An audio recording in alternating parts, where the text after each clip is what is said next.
بعد فأعوذ بالله من الشيطان الرجيم ألم يأتكم نبأ الذين من قبلكم قوم نوح وعاد وثمود والذين من بعدهم لا يعلمهم إلا الله جاءتهم رسلهم بالبينات فردوا أيديهم في أفواههم وقالوا إنا كفرنا بما أرسلتم به وَإِنَّا لَفِي شَكٍّ مِّمَّا تَدْعُونَنَا إِلَيْهِ مُرِيبٍ 13واں پارہ سورہ ابراہیم کی تفسیر اور معانی پر خطبات جمعۃ المبارک میں گفتگو کا سلسلہ جاری ہے۔ اس سورہ مبارکہ کی ابتدائی 8 آیات تک گزشتہ خطبات میں ہماری بات مکمل ہو چکی ہے۔ گزشتہ کچھ آیات میں اللہ تعالیٰ نے ارشاد فرمایا کہ ہم نے موسیٰ علیہ السلام کو بھی کتاب عطا فرمائی اور انہیں بنی اسرائیل کی طرف بھیجا تاکہ وہ انہیں گمراہیوں کے اندھیروں سے نکال کر نور کی طرف لائیں، ہدایت کے نور کی طرف لائیں، اور انہیں اللہ کے ایام کی یاد دلائے۔ موسیٰ علیہ السلام نے قوم کو اللہ کا پیغام پہنچایا اور انہیں کہا کہ آزادی کی نعمت کو یاد کرو، اور وہ وقت بھی یاد کرو کہ جب فرعون اور اس کی آل تمہیں بدترین عذاب پہنچاتے تھے، تمہارے بیٹوں کو ذبح کر دیتے اور بیٹیوں کو زندہ رکھتے تھے،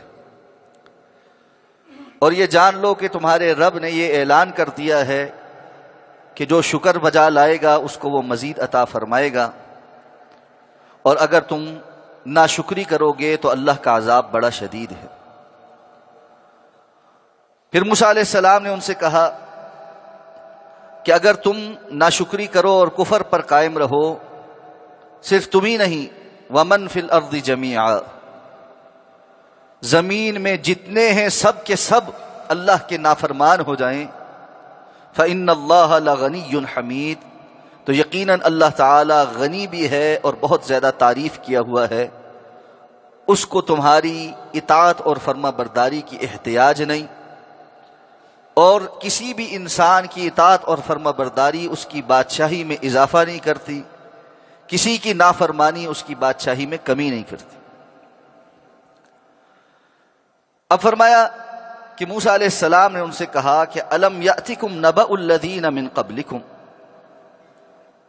کیا تمہارے پاس خبر نہیں آئی ان لوگوں کی جو تم سے پہلے تھے، قوم نوح وعاد وثمود، نوح علیہ السلام کی قوم کی، قوم عاد کی اور قوم سمود کی۔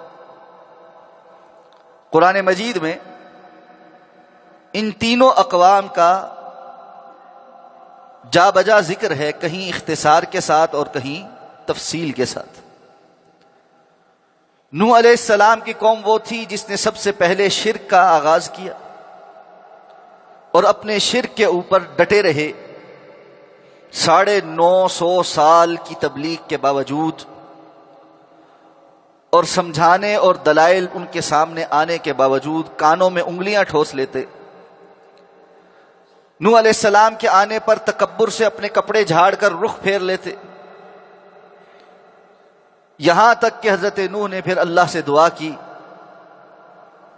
اور ایک ایسا عذاب آیا، اللہ فرماتے ہم نے آسمانوں سے بھی پانی کے دھانے کھول دیے، زمین کو بھی حکم دیا کہ وہ اپنے پانی کے جتنے خزانے ہیں ان کو اگل دے، اور بڑے بڑے پہاڑ زیر آب آ گئے، اور بچے صرف وہی جو ایمان والے تھے۔ اس سے آگے چل کر قوم عاد آئی، ایسے شاندار ڈیل ڈول والے التی لم یخلق مثلها فی البلاد، کہ جن جیسے اللہ فرماتے ہم نے دھرتی پر پیدا ہی نہیں کی، لمبے قد کاٹ، طاقتور، لیکن اسی طرح اللہ کے نافرمان۔ اللہ کے نبی ان کو بات سمجھاتے رہے، حضرت ہود علیہ السلام کی قوم، لیکن یہ بھی ہر سطح پر حضرت ہود علیہ السلام کی مخالفت کرتے رہے، یہاں تک کہ ان کو یہ گمان تھا کہ کوئی ان کا کچھ بگاڑ نہیں سکتا۔ اللہ تعالی نے ان کے اوپر 7 دن تک ایک منحوس آندھی ایسی چلائی کہ جس کی وجہ سے باوجود اس کے کہ یہ لمبے چوڑے قد کاٹھ والے تھے، ان کے لاشیں ایسے بکھرے ہوئے تھے کأنہم اعجاز نخل خاویہ، کہ جیسے بڑے بڑے کھجور کے تنے کاٹ کر زمین پر بکھیر دیے جائیں۔ اس کے بعد قوم سمود آئی، حضرت صالح علیہ السلام کی قوم، اور انہوں نے یہ سمجھا کہ قوم عاد کے اوپر تو نیچرل ڈیزاسٹر آیا تھا، ہم اس کی مینجمنٹ کرتے، تو انہوں نے اپنے گھروں کو، پہاڑوں کو کورید کر غاروں کے اندر بنائے کہ جیسی مرضی تیز آندھی چلے، جیسے بھی سیلاب آئیں، پہاڑ اپنی جگہ قائم رہیں گے، ہمیں کوئی نقصان نہیں ہوگا۔ حضرت صالح علیہ السلام نے بڑا سمجھایا، ان کی نبوت میں شک کرتے رہے اور ان کا تمسخر اڑاتے رہے، یہاں تک کہ عجیب و غریب مطالبے کر کے معجزہ بھی طلب کر لیا کہ ایسی اونٹنی ہو جو پہاڑ شق ہو، وہاں سے باہر نکلے، ہمارے سامنے بچہ جنے۔ ان کا یہ مطالبہ بھی پورا ہو گیا، لیکن اس اونٹنی کے متعلق جو اللہ کا حکم تھا وہ پورا نہیں کیا، اور ان میں سے بدبخت انسان اٹھا اور اس نے اس کی کونچیں کاٹی، اور اس کے نتیجے میں اللہ کا عذاب جب آیا، صیحۃ واحدہ، اللہ فرماتے ہیں وہ ایک آواز تھی، زلزلہ اور ایک چیخ کی آواز، جو جہاں تھا اٹھنے کی مہلت نہیں ملی، کلیجے پھٹ گئے، دل بند ہو گئے۔ اپنے گھروں کے اندر بڑے بڑے مضبوط پہاڑ آج بھی موجود ہیں مدائن صالح کے اندر، ویسے کہ ویسے، لیکن جو جہاں تھا وہ اپنی جگہ سے اٹھ نہیں سکا۔ موسیٰ علیہ السلام نے ان کو کہا کہ تمہارے پاس ان ساروں کی خبریں آ چکی کہ جو کوئی انبیاء کے مقابل کھڑا ہوا اور اللہ کی نافرمانی پر کمر بستہ رہا، اللہ نے اس کو نشان عبرت بنا دی، اور ساتھ کہا والذین من بعدہم، یہ تو وہ ہیں جن کی کچھ نام تمہیں بتلائے گئے ہیں، تمہارے تک ان کی کچھ خبر پہنچی ہے، اور وہ بھی جو ان کے بعد آنے والے تھے، لا یعلمہم الا اللہ، جنہیں اللہ کے سوا کوئی نہیں جانتا۔ اللہ نے ان کی کہانی ایسی لپیٹی کہ ان کا قصہ بھی قصوں میں باقی نہیں رہا۔ انسان جب اس دنیا کے اندر جیتا ہے وہ سمجھتا ہے میرے سے زیادہ اہمیت کا حامل کوئی، اور میں ہوں تو سب کچھ ہے۔ اللہ تعالیٰ بعض لوگوں کو ایسا لپیٹتے ہیں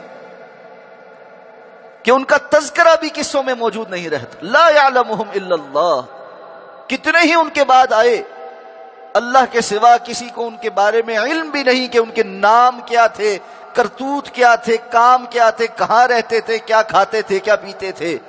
زمین نے ان کو ایسا نگلا کہ ہزاروں سال کے بعد بھی ان کی باقیات بھی دریافت نہیں۔ جاءتہم رسلہم بالبینات، ان کے پاس بھی ان کے رسول نشانیاں لے کر آئے تھے۔ فردوا ایدیہم فی افواہہم، تو انہوں نے اپنے ہاتھوں کو منہوں کی طرف لپیٹ دیے۔ مفسرین نے اس کے مختلف معنی بیان کی۔ ردوا ایدیہم فی افواہہم، انہوں نے ہاتھوں کو منہ کی طرف لپیٹ لیا، یعنی بات کا انکار کر دیا، ایسے منہ لپیٹ کر چلتے بنے، یا تمسخر اڑانے کے لیے، مذاق اڑانے کے لیے ایسے ان کے سامنے، جس طرح ہم اپنے ہاتھ ایسا رکھ کر نا کسی کا مذاق اڑاتے ہیں، ایسے انبیاء کا تمسخر اڑاتے۔ اور ایک معنی یہ بھی کیا ہے کہ جب ان کو انبیاء دعوت دیتے، بات سمجھاتے، وہ اپنے ہاتھوں کو منہ کے اوپر رکھ دیتے کہ ہمارے سامنے بات نہ کرو۔ یہ سارے کے سارے تکبر کی علامات۔ اور وقالوا انا کفرنا بما ارسلتم به، اور ساتھ کہتے ہم جو چیز تمہیں دے کر بھیجا گیا ہے اس کا انکار کرتے، ہم نہیں مانتے. اور ساتھ میں کہتے وَإِنَّا لَفِي شَكٍّ مِّمَّا تَدْعُونَنَا إِلَيْهِ مُرِيبٍ، اور ہم اس بارے میں جس کی جانب تم ہمیں دعوت دیتے ہو ایک بے چین کر دینے والے شک میں مبتلا، مضطرب ہیں. اب یہ قوموں کی جو رد عمل ہے ان میں دو طرح کے لوگ، ایک وہ جو مخالفت پر ڈھٹائی کے ساتھ ڈٹ گئے ہیں، تکبر کر رہے ہیں اور اعلانیہ کہتے ہیں کہ ہم جو کچھ تم ہمیں دعوت دے رہے ہو اس کے انکاری. اور دوسرے کون ہیں؟ کہتے ہیں جو کچھ تم ہمیں دعوت دے رہے ہو اس کے بارے میں ہم بڑے بے چین کیے ہوئے شک میں ہیں، کبھی تمہاری بات بھلی لگتی ہے اور کبھی لگتا ہے یہ دنیا ٹھیک کہہ رہی. ایمان کا تقاضا کیا ہے کہ جو کچھ اللہ رب العزت نے نازل کیا ہے اس کے بارے میں شک میں مبتلا نہ ہوا جا. بعض باتیں ایسی ہوتی ہیں جو انسان کو سمجھ آ جاتی، اور بعض ایسی ہوتی ہیں جو بسا اوقات انسان کے عقل و شعور میں نہیں آ پاتی. اور یہ کوئی حیران کن بات نہیں، دنیا کے معاملات میں دیکھ لیں، لوگوں کی عقلیں مختلف ہیں. کچھ مسائل اور معاملات ایسے ہیں جو کسی کے لیے سمجھنا بہت آسان، اور اسی کے مقابل کسی اور کے لیے اس کو سمجھنا بڑا مشکل. ریاضی کے، میتھس کے کچھ سوالات ایک بچے کو دیں وہ چٹکی بجاتے حل کرتا ہے، اور دوسرا اس کو اب سمجھا کر تھک جاتے ہیں، اس کی عقل میں وہ نہیں فٹ ہوتا. دنیا میں ٹیکنالوجی اور سائنس کی کتنی باتیں ایسی ہیں جو انسان ہی بنا کر سمجھ کر آگے چلا رہے ہیں، اور کئی انسان ایسے ہیں جن کو ان میں سے الف بے کی سمجھ نہیں آتی. اس لیے شریعت کے احکامات میں بھی بسا اوقات کسی حکم کی حکمت انسان کی سمجھ میں آتی ہے اور کسی کی سمجھ میں نہیں آتی. ایمان کا تقاضا کیا ہے؟ مجموعی دلائل کو سامنے رکھتے ہوئے جب یہ مان لیا، جان لیا کہ اللہ رب العزت ہمارا خالق مالک ہے، یہ مان لیا کہ اللہ نے اپنی کتاب کو نازل کیا ہے، اپنے نبی کو بھیجا ہے اور انہوں نے اللہ کا دین سمجھایا ہے، اللہ اور اللہ کے رسول صلی اللہ علیہ وسلم کا فرمان جب اپنے سامنے آ جائے، سمعنا و اطعنا، سن بھی لیا اور ہم اطاعت بھی کرتے. اس میں سے جو عقل و شعور کے اندر اس کی حکمتیں سمجھ آ جائیں اس پر بھی ایمان لاتے ہیں، اور جس کی سمجھ نہ آئے اس پر بھی ایمان لاتے ہیں. تو ان میں سے بعض لوگ ایسے ہیں جو کہتے ہیں ہم آپ کی دعوت کے بارے میں مضطرب کیے ہوئے شک میں مبتلا. رسولوں نے آگے سے کیا جواب دی؟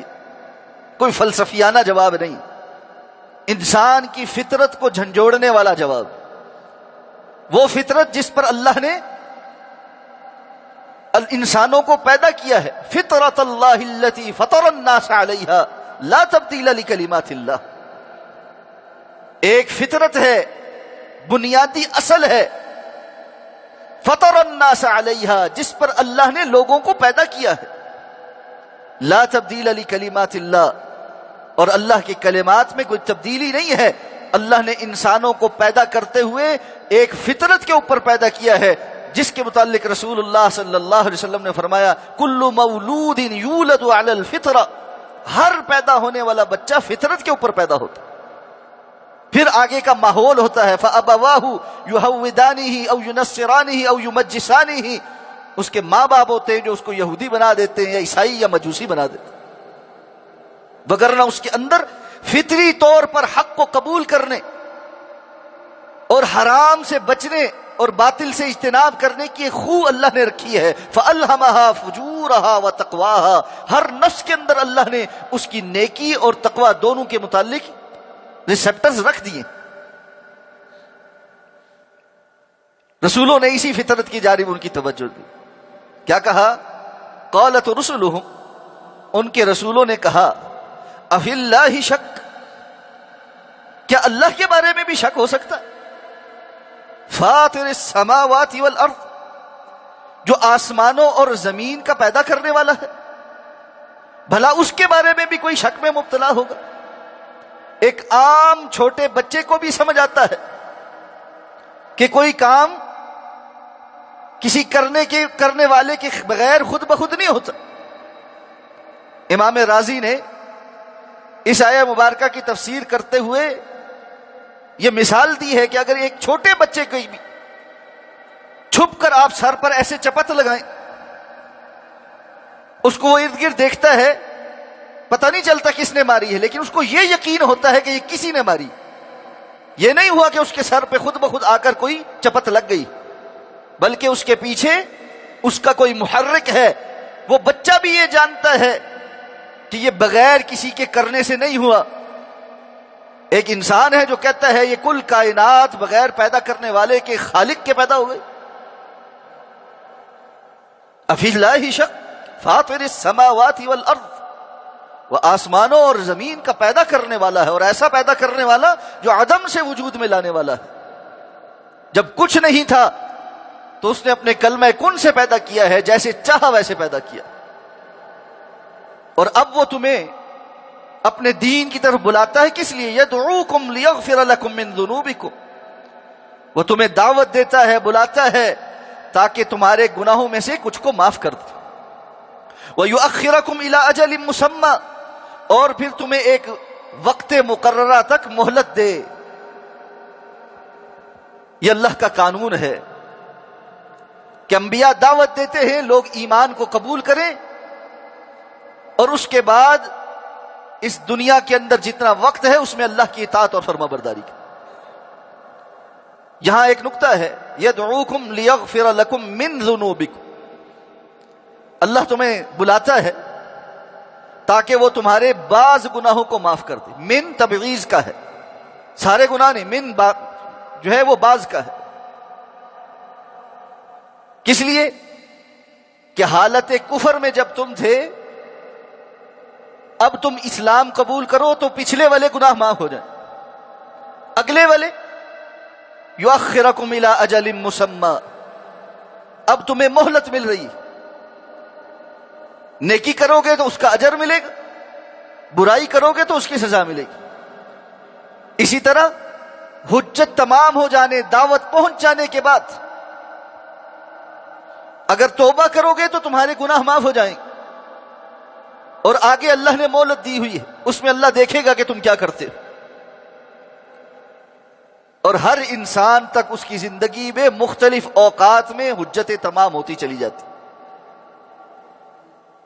جو جتنی جلدی اللہ کے پیغام کو سمجھ کر اختیار کر لے اتنی زیادہ اپنے لیے خیر سمیٹ، اور جو جتنا لیٹ کرتا جائے اتنا زیادہ خسارے میں. قالوا، آگے سے کہنے لگے، ان انتم الا بشر مثلنا، تم لوگ تو کچھ نہیں ہو سوائے ہمارے جیسے ہی انسان. یعنی ہم تمہاری بات کیوں مانے، تمہیں رسول کیوں مانے، نبی کیوں مانے؟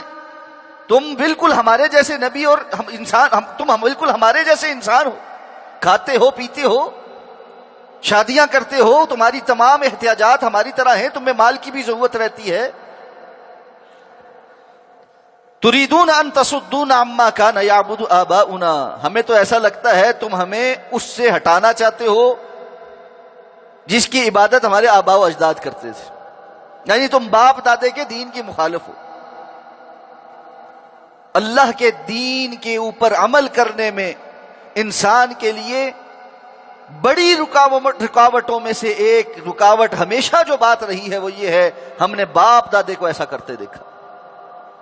یہ ہماری خاندانی رسم و رواج، ہم بزرگوں کی باتوں کو نہیں چھوڑ سکتے. ہمارے بڑے اس طرح کیا کرتے تھے، ہم کیسے اس کو تبدیل کر؟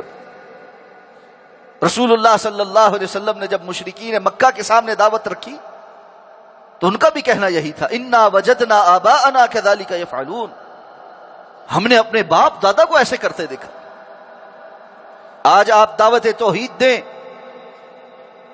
کہ صرف اللہ کو پکارا جائے, اللہ کے سوا کسی کی عبادت نہ کی جائے, اور شرک کے جو مظاہر ہیں, غیر اللہ کی جو پکار ہے, غیر اللہ کے نام کی جو نظر و نیاز ہے, قبروں کے اوپر مزارات ہیں, قبے ہیں, وہاں پر سجدے ہیں, ان سے جا کر امیدیں ہیں وابستہ کی ہوئی ہیں, یہ ساری بات جب پہنچائیں تو کہتے ہیں ہمارا تو ہزاروں سال کی ایک ثقافت ہے, بر صغیر کی یہ ثقافت ہے. فلانا مزار اس کو بنے ہوئے 3000 سال ہو گئے, فلانے کو 2000 سال ہو گئے, فلانے کو 1500 ہو گئے, فلانا 500 سال سے بنا ہوا ہے. ہم اپنی نسل در نسل اس وراثت کو, اس ثقافت کو آپ کے کہنے پہ کیسے چھوڑ دیں؟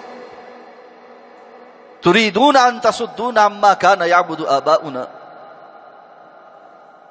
تم لوگ ہمارے جیسے انسان ہو, ہم تمہاری پیروی کیسے کریں, اور تم ہمیں صرف باپ دادے کے دین سے دور کر کے اپنے پیچھے لگانے آئے ہو.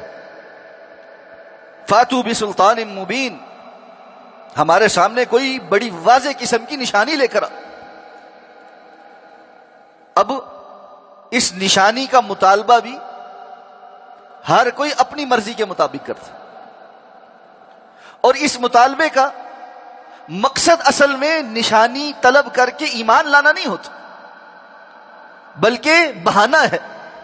اس لیے کہ اللہ رب العزت نے مختلف اقوام کی مرضی کے مطابق نشانیاں بھی عطا فرما دی, لیکن اس کے باوجود ان کی اقوام ایمان نہ لائی. حضرت موسیٰ علیہ السلام کی قوم ہی بار بار حضرت موسیٰ کو کہتی ہے ادع لنا ربک, آپ ہمارے لیے اللہ سے دعا کریں, یہ عطا فرما دے, وہ عطا فرما دے. کتنی ہی ان کی ایسی خواہشات حضرت موسیٰ علیہ السلام کی دعا کے نتیجے میں پوری کی گئی, لیکن تھوڑے ہی عرصے کے بعد وہ واپس اپنی ڈگر کے اوپر. تو رسولوں کو ان کی قومیں ایسے مطالبے کرتی رہتی تھی. حالانکہ اللہ تعالیٰ اپنے رسول کو جب بھیجتا ہے تو معجزات کے ساتھ بھیجتا ہے, اور وہ معجزات ایمان لانے کے لیے بہت کافی ہوتی. رسول اللہ صلی اللہ علیہ وسلم کو اللہ تعالیٰ نے قرآن مجید کی صورت میں ایک ایسا عالمگیر معجزہ عطا فرمایا ہے جو قیامت تک موجود ہے, اور جو چیلنج کے طور پر اللہ تعالیٰ نے نازل کیا ہے. اس کی آیات, اس کا نظم, اس کی بلاغت, اس کی فصاحت, اس کے اندر موجود علم, ہر ناحیے سے یہ ایک چیلنج ہے کہ اگر تمام انسان مل کر بھی اس کا مقابلہ کرنا چاہیں تو نہیں کر سکتے. کر کے دیکھ لیں, اور کرتے رہے انسان کوشش, لیکن آج تک ناکام ہیں اور آئندہ بھی ناکام رہیں گے. اس کے باوجود مشرکین مختلف اوقات میں رسول اللہ صلی اللہ علیہ وسلم سے بھی عجیب عجیب باتوں کے مطالبے کرتے رہے. کہتے ہیں اگر آپ واقعتاً اللہ کے رسول ہیں تو پھر آسمان سے ایک فرشتہ اترے, ہمارے پاس آئے, آ کر گواہی دے, ہم سے ہم کلام ہو, اور آ کر بتلائے کہ آپ اللہ کے رسول ہیں. اس کے بعد کہنے لگے نہیں, ہمیں آسمان کی طرف چڑھائیں, وہاں ہم جا کر اللہ رب العزت سے اور اللہ کے نظام کو, عالم ملکوت کو دیکھیں, اور پھر آ کر گواہی دیں کہ ہاں آپ اللہ کے رسول ہیں. اور پھر آگے چلتے چلتے اس حد تک چلے گئے, کہنے لگے آپ کا رب خود آئے, ہم سے ہم کلام ہو, اور اس کے بعد ہم ایمان لائیں گے. تو جو عقل کو معیار بنا کے بیٹھتا ہے نا, تو دنیا میں ہر بندے کی عقل مختلف, اس کی سمجھ مختلف ہے, اور اس نے اس کے مطابق نئے سے نئے مطالبہ کرنا. رسولوں نے آگے سے کیا جواب دیا؟ قالت لهم رسلهم, ان کے رسولوں نے ان سے کہا, جسمانی حالات اور احوال اور ضروریات ویسی ہی تھیں جیسے ایک عام انسان کی ہوتی. رسول اللہ صلی اللہ علیہ وسلم کی زبانی قرآن میں صراحت کے ساتھ یہ کہلوا دیا گیا, انا بشرم مثلکم, میں تمہارے جیسا ایک انسان. اور رسول اللہ صلی اللہ علیہ وسلم قرآن کے مطابق کے بارے میں قرآن کہتا ہے, یہ اعتراض کیا گیا, ما لہذا الرسول یاکل الطعام ویمشی فی الاسواق, یہ کیسا رسول ہے, کھانا بھی کھاتا ہے اور بازاروں کے اندر چلتا پھرتا بھی ہے, کاروبار بھی کرتا ہے, لین دین بھی کرتا ہے. گویا ان کے نزدیک رسول کو انسان نہیں ہونا چاہیے. یہی سوچ تھوڑی سی تبدیلی کے ساتھ آج کچھ بھائیوں میں آ گئی کہ رسول انسان نہیں ہو سکتا، جبکہ قرآن بار بار صراحت کرتا ہے کہ اپنے احوال میں، اپنی ضروریات میں، اپنی تخلیق کے اندر سارے کے سارے انبیاء اور رسول انسان تھے. ہاں یہ بات ضرور ہے کہ مقام اور مرتبے میں، عزت اور شان میں ان کا عام انسانوں سے کوئی مقابلہ نہیں.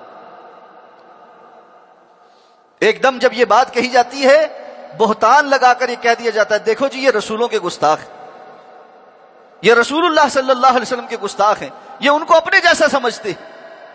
ہم معاذ اللہ انبیاء کرام کو کبھی اپنے جیسا نہیں سمجھتے.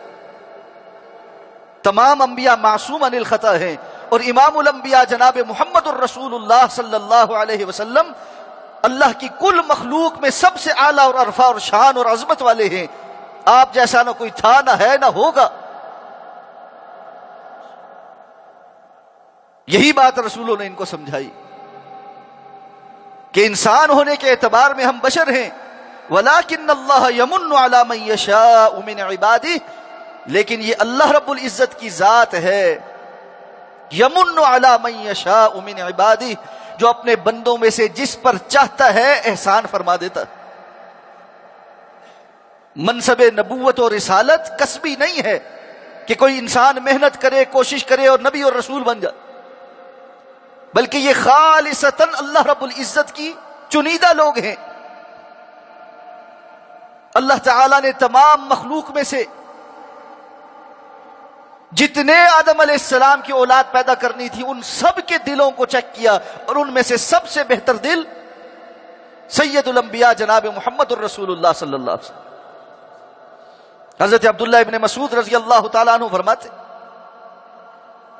ان اللہ نظر فی قلوب العباد فوجد قلب محمد صلی اللہ علیہ وسلم خیر قلوب العباد. اللہ تعالیٰ نے اپنے بندوں کے دلوں پر نظر کی اور ان میں سے سب سے بہترین دل جناب محمد الرسول اللہ صلی اللہ علیہ وسلم کا پایا. فاصطفاہ لنفسہ وبعثہ برسالتہ، اللہ نے آپ صلی اللہ علیہ وسلم کو اپنے لیے چن لیا اور اپنی نبوت اور رسالت کو دے کر اس دنیا کے اندر مبعوث کی. یہ ہمارا ایمان ہے کہ آپ صلی اللہ علیہ وسلم سب سے زیادہ عظمت اور شان والے ہیں، اور کل قیامت کو بھی آپ مقام محمود پر ہوں گے، جس کے بارے میں آپ صلی اللہ علیہ وسلم نے فرمایا اللہ ساری مخلوق میں سے صرف ایک بندے کو وہ مقام عطا فرمائے گا، اور فرمایا مجھے اللہ پر امید اور یقین ہے کہ وہ بندہ میں ہوں. اسی لیے ہم کہتے ہیں وَبَعَثُوا مَقَامًا مَحْمُودًا الَّذِي وَعَدتَّ، یا اللہ آپ اللہ کے رسول صلی اللہ علیہ وسلم کو اس مقام محمود پر فائز فرمائیں جس کا آپ نے ان سے وعدہ کیا.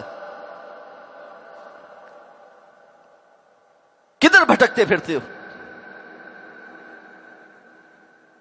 جس طرح ہم جناب محمد الرسول اللہ صلی اللہ علیہ وسلم کی ذات کے مقابلے میں کسی کی ذات کو نہیں لاتے، اسی طرح ہم آپ صلی اللہ علیہ وسلم کی بات کے مقابلے میں بھی کسی کی بات کو نہیں لاتے.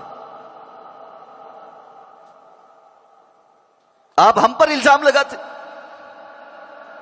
کہ یہ گستاخ ہیں. سید الانبیاء جناب محمد الرسول اللہ صلی اللہ علیہ وسلم کی بات آ جائے، صحیح سند کے مطابق ہو، ساری دنیا ایک طرف اور آپ صلی اللہ علیہ وسلم کی بات ایک طرف. امام مالک رحمۃ اللہ علیہ مسجد نبوی میں درس دیتے ہوئے آپ صلی اللہ علیہ وسلم کی قبر مبارک کی طرف اشارہ کر کے یہ بات واضح کرتے تھے کہ اس دنیا کے اندر ہر بندے کی بات سے اختلاف کیا جا سکتا ہے، اور اس کی بات کو قبول بھی کیا جا سکتا ہے اور رد بھی کیا جا سکتا ہے.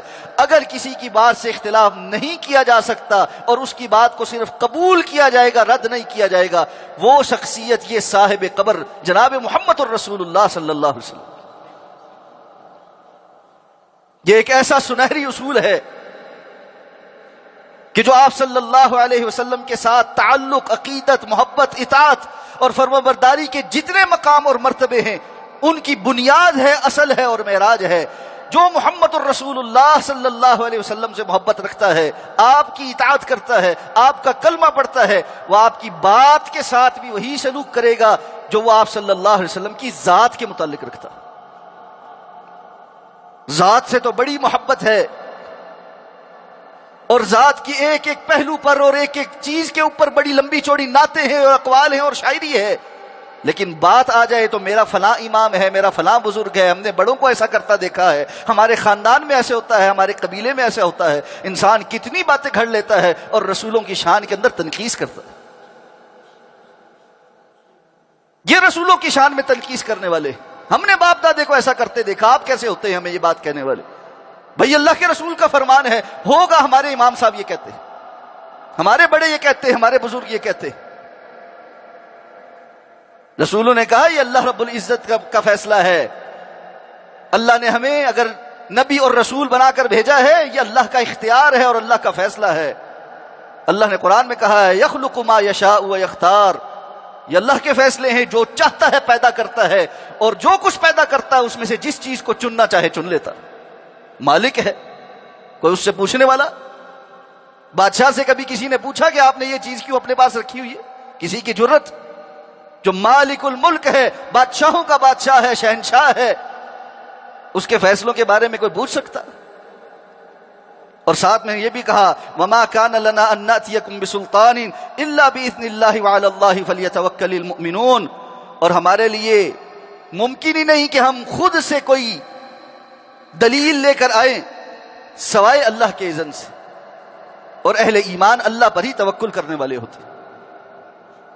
آیا مبارکہ کے اس حصے پر انشاءاللہ اور اس سے اگلی آیات پر اگلے خطبہ جمعۃ المبارک میں گفتگو کریں گے. اللہ رب العزت سے دعا ہے اللہ سمجھ کر عمل کرنے کی توفیق عطا فرمائے. اقول قولی ھذا واستغفر اللہ لی ولکم ولسائر المسلمین برحمتک یا ارحم الراحمین.